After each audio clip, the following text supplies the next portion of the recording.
course, we are back. Welcome, welcome, ladies and gentlemen, back to the Pro Gaming Series Summer Split 2017 playoffs. Very sorry for that technical difficulty there, but now we are back in action. Soon, we'll be getting back into Game 4, what could possibly be the last game for Mineski versus AEX in our quarterfinals, leading up to the finals of our Summer Split. Of course, coming from that is it'll be the same picks and bans. Coming into this, just look at the loading screen here. This will be the same pick and bans as earlier. We had to remake the game because the pause timer I think actually ran out, so we'll be coming into this game fresh. And there was actually a very weird death earlier, and I think it was Tomsu that actually DC'd. So now we are back in action at minute 2. So let's get to it. Yes, there you go. Of course, as a quick recap, we are currently on Game 4, which is match point in this best of 5. Only one win away for Mineski in order to proceed to the semifinals. While AX still has a bit more of a climb, needing 2 wins in order to get to the semis. Let's go. We'll see how everything plays out. At this point, I do think that Mineski now knows a little bit more about how the top lane Rammus goes and where Tomsu might be rotating around. So they should have that little bit of information on their side. There you go. So looks like both sides still, again, from what we did see earlier prior to the remake, you know, Mineski definitely, I'd say, much more on the upper end of the spectrum. So we'll just have to see again if this will be the same scene here for Mineski regardless. Yeah, it seems like instead of going for the red buff first, Tomsu actually goes for the blue buff first, rotating to the top lane towards his own red buff. It seems like James will be finishing his level 1 to 3 clear around the same side. We'll see if they will meet each other around the top lane, because Kaigo and Can, they really want a little gank there to just extend how much they can actually go. If Kaigo gets ahead and actually builds a Black Cleaver first, Cannon will have a much harder time. So there we go. I mean, regardless. Oh, look at this though. Tomsu will be backing away for the meantime, completing his now James is going in. Looks like James has other ideas here, might be going in onto Cannon. Cannon, not exactly within the optimal position, very much far away from his turret. Looks like James might be getting the first kill here. First blood indeed for Mineski. That is going to be great. It would have been ideal for Mineski for the kill to go to Kaigo. However, that should be good enough for Mineski. Onto TG. Looks like Celestial will need to fend for himself, as TG might suffer as a casualty, and down he goes 1 for 1 now. But still, I'd say as far as worth, Mineski with that first blood.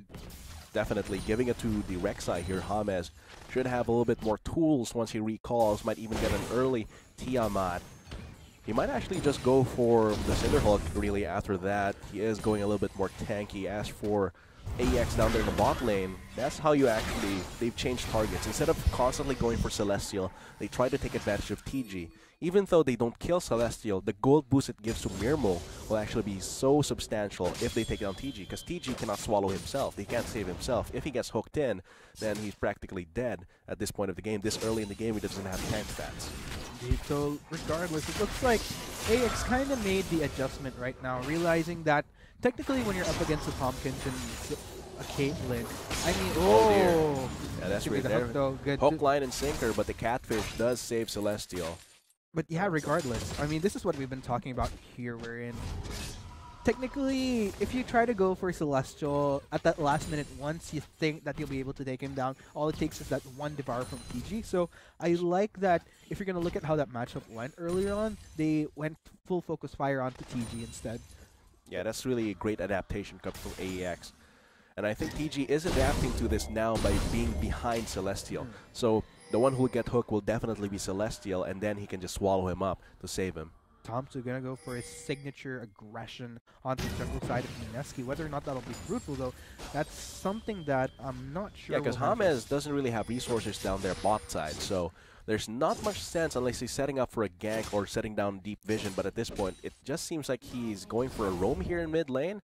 But Exosen is pushed to his own turret, so there's not much room to actually go for a gank onto Exosen. Yeah, quite a little bit of a missed out opportunity there coming in from the AX squad. Exerting, I mean, that was a pretty good number of seconds exerted, waiting for a potential gank maybe, or a transition into getting a pickup onto James. But as we have seen, not only does James have a clear out on the resources towards bot side. He's also technically leaning towards top side, looking for opportunities himself. So didn't really result to anything for AX, but still very much early in the game. Yeah, he wants to disable Cannon because even if you disable Mirmo, disable Awaken, if Cannon just constantly disrupts Celestia, that might be flashing something. onto the play. Thompson actually goes in. That's going to be the Just Devour coming in swallows from him up. TG. Will be getting slowed down, but regardless, looks like they will be surviving yet another day this bot lane. Look at that. In any other, with any other support, Awaken let's go getting for the knocked out. win. That is going to be the Shockwave, but James has to be very careful. Will be going down though. 1-for-1 in the mid.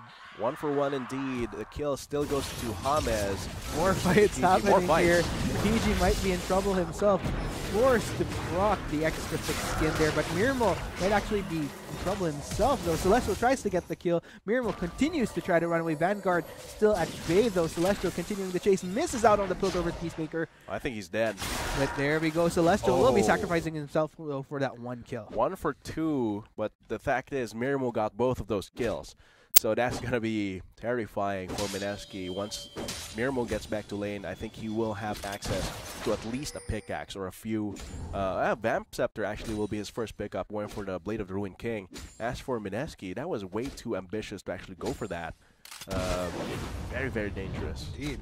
I mean, if you're going to look at it overall, I mean, I got to hand it to AX though. They're really playing to finally realizing how they should be playing out the spot lane. Wear down TG first until such time where he can't really devour Celestial because he needs to protect himself, save himself from becoming a casualty. So overall, AX showing some level of adaptability, but we'll just have to see again, transitioning into the mid and late game. I'm still have a bit of a question mark as to how the Rammus will fare in team fights, but We'll have to see. Yeah. Because right now he's decently surviving. He's way behind in CS, but that's what I'm talking about. After Kaigu gets the Tiamat, after he gets that gold boost from James ganking him, he's now able to actually overpower Cannon by outpushing him. Here comes the charge actually. Is he diving? Ooh. Oh man, he even cancels the power ball. I think that's going to be just straight up death for Cannon there, and that's what I'm saying. Because they shut down Cannon with that one death, that means Kaigu can now constantly outpush him. He does have the Tiamat now, so that means Cannon will never outpush this Kled. And now they're going for stealing resources away from Thompson. and this is what we've been talking about before when it comes to AEX squad, and technically not AEX, but even in TNC games wherein we do see these creative picks, whether it be from Cannon or Endless Ace, wherein it could go both ways, that if played correctly, sure, it will result to a lot of positive things for your team, but if played wrong, especially if Cannon does fall behind, then this might be a detriment to whether or not the Rammus could actually still contribute anything Yeah. going into the battle. Oh man, it's going to be another knockup, though. gank onto Awaken. Gets the shockwave though onto James. Exocet will be responding a lot of damage Diving being taken in, but James might be a casualty, but no, Oh, Exocet actually Exocet great stacking. on taking the turret aggro, gets the knockup onto Thompson to try to cancel that out, gets the slow, but looks like Wow. Thompson will not be pursuing. Great juggle there coming in from Mineski. Yeah, Wow. the juggle of the turret aggro. Exocet did a great job of taking a few turret hits there, and that actually means James lives with 3-1-0. Man, that was... I like how Mineski played that. Just very standard, because a lot of solo queue players would just leave the turret range, and that would actually mean the death of James. But there, it preserves James' gold there. As for his top lane, yeah. I think this is also a factor of like the remake. Because of the technical difficulty, they had a lot of time to discuss how are we going to deal with this Rammus. Because this surprising pick, the Rammus was genuinely surprising. But if you have time to actually prepare for it, instead of just jumping into the game right after the last pick, because this Rammus was last pick. So that means they had a lot of time. Here comes TG going for a gank. So here we go. James trying to get the knockup, but it won't lead to anything fruitful. But yeah, I actually agree with you right Just there. still the pressure coming from that Abyssal Voyage and delivering James onto the bot lane. Again, I actually, to touch on the duration that they've had to kind of think things over, I actually agree with you in the sense that it's actually manifesting for both top lane and bot lane. Bot lane in the sense that hold that thought right there. It looks like Thompson might have to deal with Exos and Exos and getting the kill. Wow. And look at that. That was a ward that was set up previously by Kaigu or James. And that actually, because Tamsu is dead, from a play by Exos and to decisively engage on that, because he knew that Tamsu was like down on health, which meant that he could actually burst him down with the tools that Corki has. This allows Mineski to get the Mountain Drake, the tankiest Drake in the game. Usually it would be too dangerous to try and take this, because Mirmo, Vanguard, Awaken could just easily rotate there and interrupt. But because Tamsu was dead, there was no chance for a comeback. I love the forethought manifesting in now the charge here, but here we go. We might be actually seeing a fight. Awaken will be a casualty. Teleport still coming in from Canada, though. Tamsu joins the party, gets the kill on to TG. This is going to be quite the fight, though. Vanguard trying to get a play on, but Mineski forced to flee away, though. Double kill for Tamsu, though. Exocet might be in danger himself, but has virtually no mana here. Get play coming from Kaigo, but Scarlet's back. Looks like Vanguard might be going down. Mirmo for the save, though. Gets the knockup onto Kaigo. Scarlet lost once again. Kaigo and Exocet try to flee. Vanguard continuing the chase. Mirmo continuing, though. Will he be able to get the kill? Killing spree onto Exocet, though. Wow, Kaigo will be going down as a casualty regardless, but what a messy fight. Very messy indeed. It all started when the counter gank happened for that mid lane. And even though I think it's still in favor of Mineski, but that was so messy. And Mirmo chasing all the way just for Kaigo, definitely not something that they really wanted to do. Might be the death by the hand of TG, but very mobile AD carry there. Mirmo with the ability to just leap around. I don't think Exocet can stick around for too long. I think after this wave he has to recall. I gotta hand it to Exocet though. I was almost 90% sure that he might have been toast because again, very low health bar, not to mention low on mana. But the fact that he got a great dive. What fight. happened there? Yeah. This is a great dive. This is just hopeless for Awaken, but they get softened up a little bit by the shockwave. And here the tremors from the teleport definitely doing a lot of work, and Vanguard and Tamsu being able to just clean them up, definitely great. And at this point, once Mirmo actually arrives, Vanguard is saved because Kaigo dives in. If you see here, yeah, the Fate's Call actually puts Kaigo in turret range, which puts Carl away, and now Mirmo, and that Rend was not enough to kill, so Mirmo had to rotate and continue walking just to take down Kaigo, which allowed Exocet all the time in the world, and now it's 3-0-3. And I think that is way more scary than a 4-1-0 Kalista.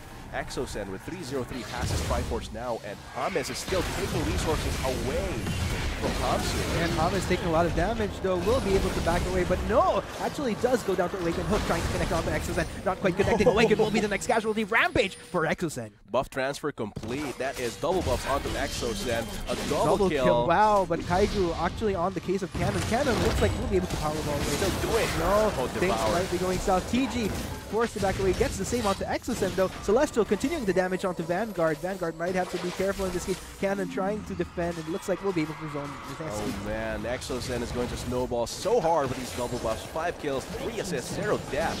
So far, he has just been demolishing AEX. And overall, if you're going to look at it, okay, let's go ahead and check out this replay though.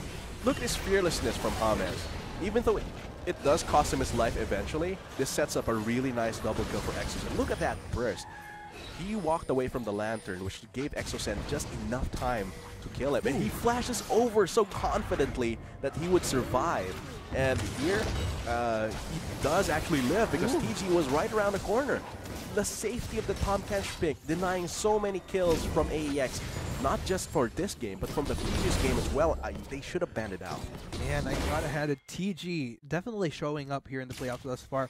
Sure, we could credit it to the addition of Celestial, but overall, I gotta say, watching how Exocet and TG have been playing thus far across the games has been such a pleasure, showing a lot of growth, I'd say, coming from Rift Rivals straight into the playoffs. Definitely. Mineski really pulling through, recovering, showing that they have learned something from that international event.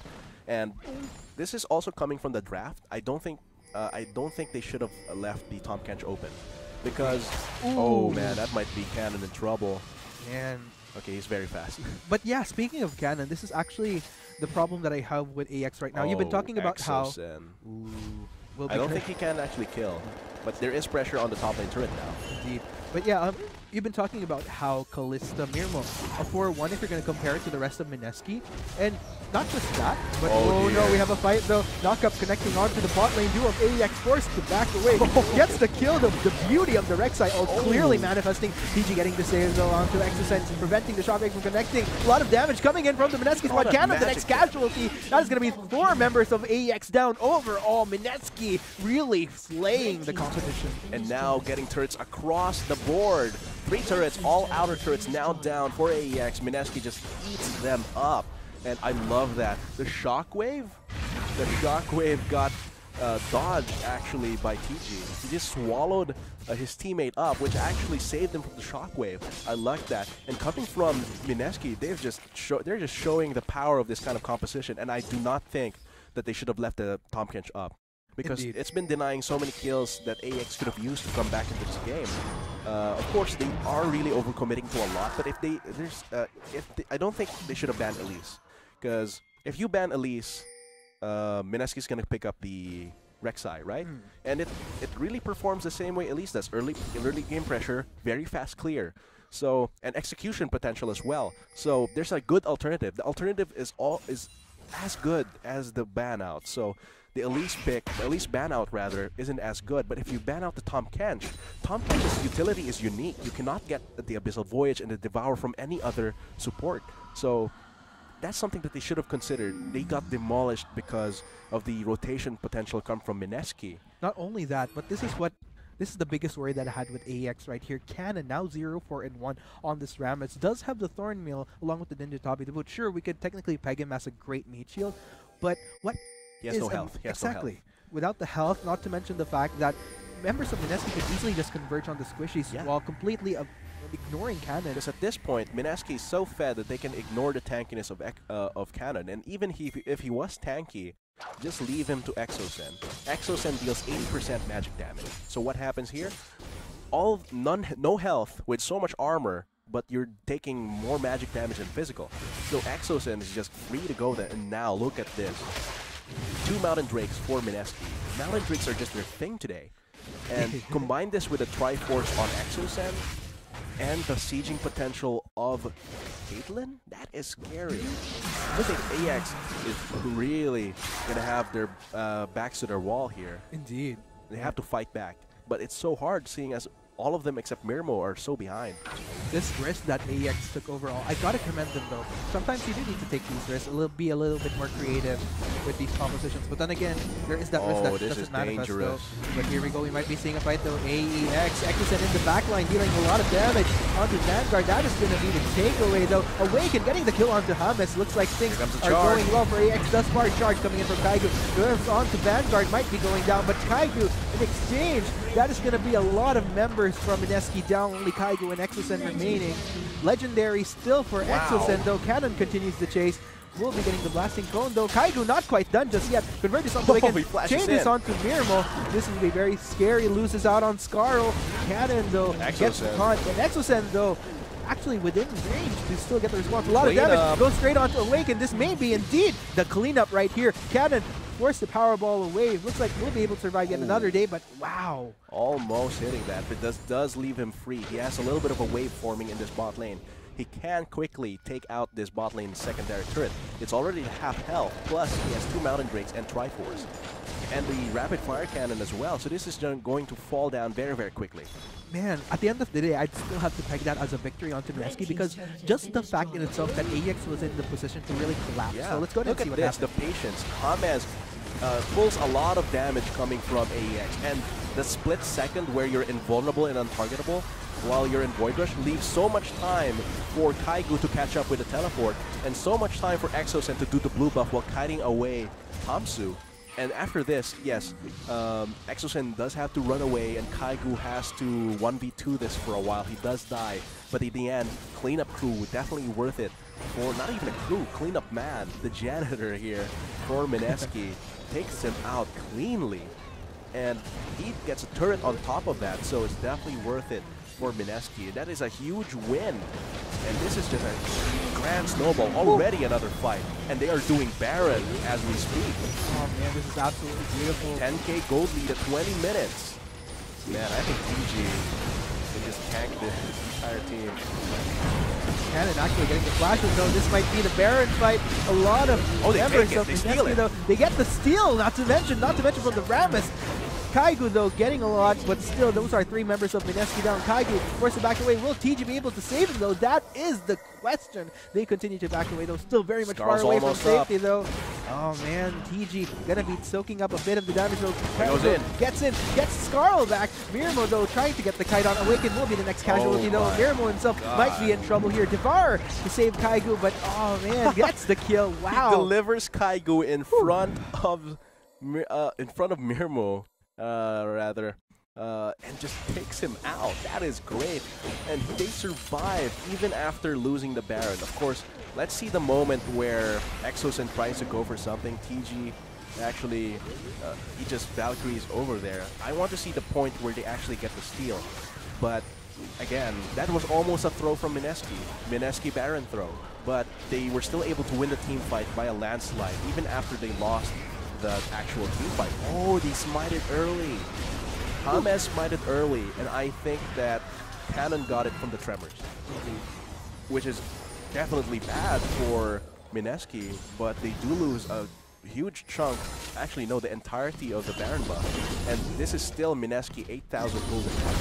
Yeah, it's such a shame that they lost out on the Baron buff, but whether or not that deters Mineski from their lead thus far, definitely not. I'd say they're still very much on the upper side of the spectrum. Because losing all of the Baron buffs means that AEX cannot use the advantage that the Baron would have given them. Indeed. Now what happens here is that Mineski still has the huge gold lead. They still have 2 Mountain Drakes, and I think now they're going to constantly close in and try and choke out AEX through their turrets, through their objectives. And they have so much mobility to do this. Once AEX reacts at mid, there's someone split pushing at top or bottom. And once they react to the split push at top or bottom, that split pusher can just converge mid lane with their kit. They have so much mobility to do this. So it's so hard for AEX so far. This might be a fight that they could take. They're so scared. Even if they hook a priority target like Exosen, they cannot go in. Indeed, because even though, sure, Exosen might be a prime target, but you also have to consider the factor that everybody else, technically, on Mineski just pulling their weight. Yeah. While on the other hand, though, again, for AEX, like you mentioned, we've been pegging Mirmo. Definitely one of the optimal members that you need to lead, but the rest of the members not quite up to speed. Perhaps Awaken, definitely, because he has enough itemization. Not exactly the best KD in comparison to his counterpart, but overall, very, very good. So, man, Mineski might actually be able to pull off the win here. Yeah, definitely, and they're just closing in, as I said. So much pressure from top lane, from mid lane, and then you have this team in the mid lane, 3 of them, taking down these turrets. The pressure is definitely too much, and look at that. At this point, Kaigu can just fearlessly dive onto Cannon. Of course, he does lose out on a lot of health, but now we can see Cannon does not like block out any form of damage, because Kaigu now has a lot of damage, has a lot of levels over Cannon, has 1 level over Cannon, has Black Cleaver. So this means he can just overpower Cannon. And now look at his rotation. Immediately, once they take down mid lane, second tier, they go for top lane. I gotta hand it to the pace of this game here. Like we've been mentioning, in between the break, before this remake, they've had enough time to discuss.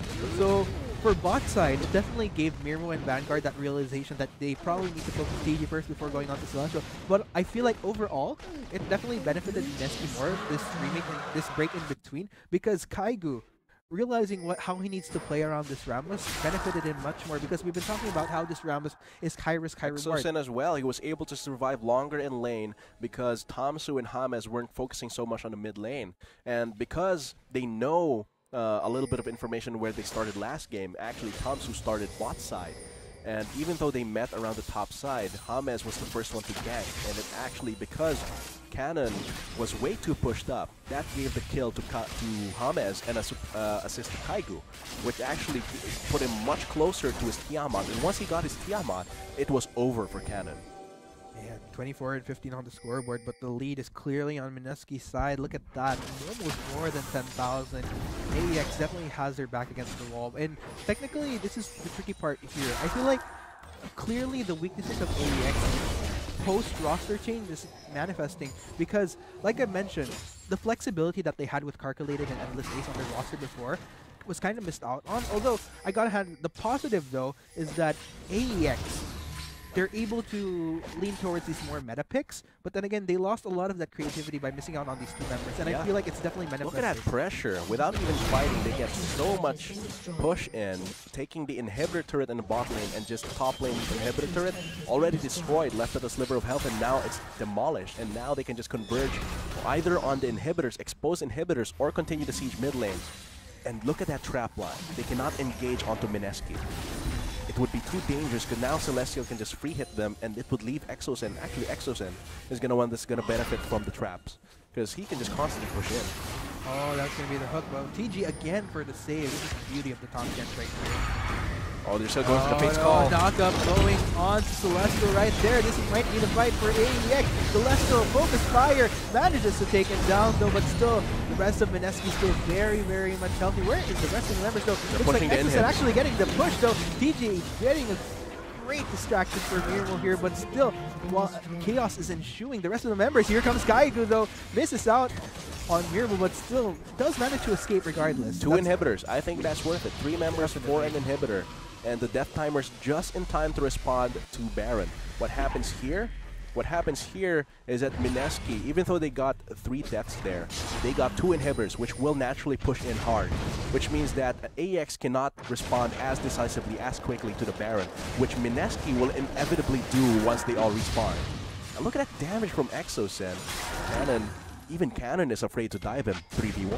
Exactly, and looking at the itemization that Exocet has, he's actually already 1, 2, 3 items up, leaning towards his fourth already. And Kaigu is still pushing this bot lane, really making sure that AEX cannot establish any control of that Baron area. Really pushing them, pulling them away rather from that area. And now everyone on Mineski is alive, and now they can start to establish some control over this area around the Baron pit. And this is the tricky part right here, like, regardless of AX making the proactive move to try to collapse onto the members of Mineski, it doesn't really grant them the overall control because they're not able to really take down everybody in one fell sweep. And while, sure, they could focus fire on certain key targets, this allows, again, like we've seen earlier, it allows Exocet and Kaigu to... It's gonna be a very quick Baron. Look at that, already half health at like 2 seconds. Double mountain doing its work.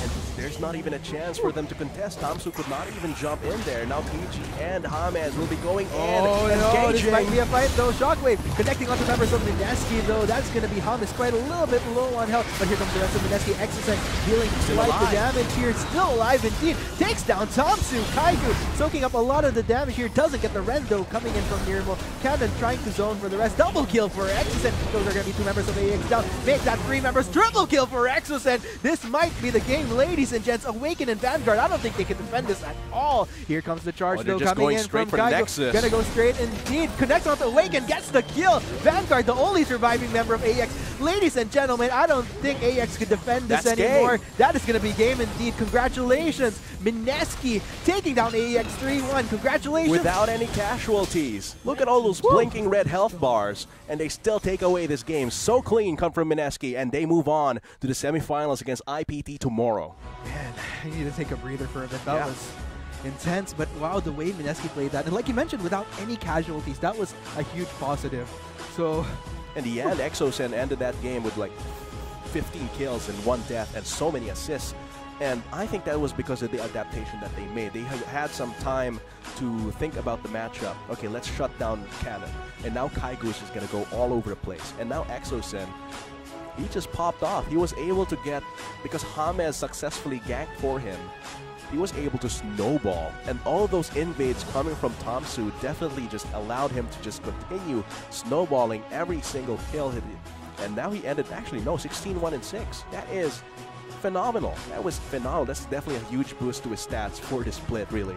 I gotta hand it to Mineski again. This is the Mineski I've been waiting for to pop damage. Off. That's crazy. I mean, again, he dealt 3 times the damage that Celestial did. We've been worrying about how Mineski might have been deterred because of Rift Rivals, but clearly they're coming in much stronger form. They've learned. Instead of like getting into a slump because they had no momentum from Rift Rivals, they just used all of the experience from that event, from that international like show match event, into knowledge, into wisdom. They used all of that to get this decisive 3-game win coming from 4-game win rather, coming from AEX. Man, I'm still getting chills after that game right there. Me too. I mean, very well played by Mineski indeed. Clearly they're in it to win it. If anything, they want vengeance for what happened during Rift Rivals, clearly wanting to be a contender. So again, ladies and gentlemen, that concludes the quarterfinals for the Bacchus Pro Gaming Series right there. So once again, for the meantime, before we sign off, we have been your casters, Arctic at your service, and with me is Vulcan, but stay tuned because we'll have an interview with Celestial. Take it away, Vulcan. Thank you so much for that outro, Arctic. I'm with here in the post-interview with Mineski's ADC Celestial. So, Celestial, nice to meet you. Nice to meet you too. I heard you came from Korea. Yeah, right. So, first off question. Yeah. How was it coming into the Philippines? It's 필리핀이 한국에서 제가 이제 가본 외국 중에서 가장 먼 곳이라서 저한테는 정말 새로운 장소고 정말 그냥 많은 모든 느낌들이 좀 새로운 느낌이 많아요. 새로운 느낌. So in short, this is your first time in the Philippines. Yeah, yeah. One of the countries that you visited was Japan, which was just a 2-hour flight. Yeah, But yeah. here to the Philippines, Yeah, 4 hours. you're saying that it was a 4-hour Yeah, flight, yeah, so it's yeah, very so- refreshing to see. Yeah, yeah, refreshing. Yeah. So first off question, since you came from Korea, Yeah. how was it communicating with Yeah. your teammates? 이제 영어로 대화를 해요. 제가 아예 영어를 못하는 건 아니라서 영어로 대화를 하는데 이제 좀 디테일한 스몰 디테일한 부분은 좀 힘든 부분이 있어요. 이제 뭐 초단위의 뭐 오더라든가 그런 Like 스몰 디테일. so when it comes to communication, you tend to speak in broken English, not Yeah, the perfect English, Yeah, yeah, not perfect. Yeah, not perfect English, but that also points out the smallest detail yeah, that yeah, you small miss. detail. Yeah, yeah. Just like baiting and shout Yeah, yeah, calling. baiting. Yeah, right there. How many times did that happen? Maybe not in PGS, but when we have scream, we did mistake like that. Maybe 한 그럼 첫 번째, 세 번째 문제는 필리핀에서 오신 게 환영합니다. 그래서 welcome to the Philippines. yeah, Mabuhay. thank you. Yeah, So, but thank on to you. the third question. Really curious to see how do you think is the competitiveness of the PGS Yeah. compared to Korea? Yeah. PGS가 이제 한국에 챌린저스 코리아라고 이제 세미 프로 리그가 있는데 약간 세미 프로 리그 정도에는 이제 가서 이제 겨룰 수 있을 만하지 않을까. 레벨이 그 정도 세미 프로 리그 정도는 하지 않을까 하는 생각이 들어요. 만약 중상위권? 세미 프로 중상위권 정도는 할 수 있을 것 같아요. So you're saying that the level of the PGS skill Yeah. is on par with the semi-pro league in Yeah, Korea? 세미 프로. Yeah, 세미 The 프로. League of Legends Challenger Circuit in Yeah, Korea. 챌린저스 코리아. Yeah, yeah. That's very interesting. So you're saying that the level is up par or in the middle? 약간 중간 아니면 middle or high? middle or high, above middle average. high? Yeah. Oh, so that's very interesting to see that the competitiveness of the PGS from Celestial himself, from Korea, Yeah. said it. So I guess that concludes it. But before we head off, I want to ask you something. Yeah. Who do you think is the threat going into your next semifinals in IBT? 정글분이 이제 저희가 이번 게임을 이긴 이유가 그 픽밴에서 이제 세주안이랑 쉔을 고정으로 밴을 했거든요. 그게 이제 상대가 Focus ban onto the Sejuani and yeah, Chen. because 상대가 자주 쓰는 픽이기 때문에 예, 그래서 밴을 했는데 이제 IPT는 상대가 챔프폭이 높다고 하더라고. 챔프풀이 넓어서 밴 픽하는데 조금 어려움이 있지 않을까 생각이 돼요. Oh, so for the words of Celestial, he said that he is fearing the jungler of Imperium Pro Team because of his huge champion pool. Whereas in today's match between AX, they bound out the Sejuani, the Shen, Yeah. one of the most picks in the jungle route. So when it comes to champion pool, I think Imperium Pro Team has a lot, and Celestial says he's pretty much worried about it. But guys, there you have it. That was the post-interview of the PGS playoffs. With me was Celestial, and I'm with Vulcan, and we'll see you for the semifinals tomorrow. The fight though, AEX, Ekusen in the backline dealing a lot of damage onto Vanguard. That is going to be the takeaway though. Awaken getting the kill onto Hamas. Looks like things are going well for AX thus far. Charge coming in from Kaigu. Nerves onto Vanguard might be going down, but Kaigu in exchange, that is going to be a lot of members from Mineski down. Only Kaigu and Ekusen remaining. Legendary still for Ekusen though. Cannon continues the chase. Will be getting the blasting cone though. Kaigu not quite done just yet. Converges onto Awaken. Changes onto Mirmo. This is be very scary. Loses out on Scarl. Cannon though gets caught. And Ekusen though actually within range to still get the response. A lot of damage goes straight onto Awaken. This may be indeed the cleanup right here. Cannon forced the power ball away. It looks like we'll be able to survive another splashes though. This might be the Baron fight. A lot of members of the though. They get the steal, not to mention from the Rammus.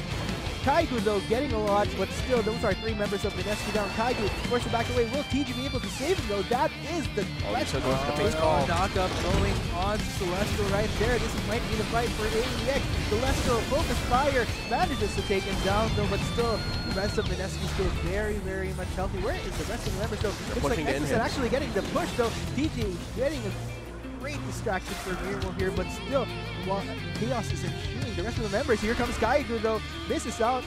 on here. no, This might be a fight though. Shockwave connecting onto members of Mineski though. That's going to be Hum is quite a little bit low on health. But here comes the rest of Mineski. Exocet dealing quite the damage here. Still alive indeed. Takes down Tomsu. Kaiju soaking up a lot of the damage here. Doesn't get the Rendo coming in from here. Well, Kevin trying to zone for the rest. Double kill for Exocet. Those are going to be 2 members of AX down. Make that 3 members. Triple kill for Exocet. This might be the game, ladies and gents. Awaken and Vanguard. I don't think they can connect on the Awaken. Gets the kill. Vanguard, the only surviving member of AX. Ladies and gentlemen, I don't think AX can defend this anymore. That is going to be game indeed. Congratulations. Mineski taking down AX 3-1. Congratulations. Without any casualties. Look at all those blinking red health bars, and they still take away this game. So clean come from Mineski, and they move on to the semifinals against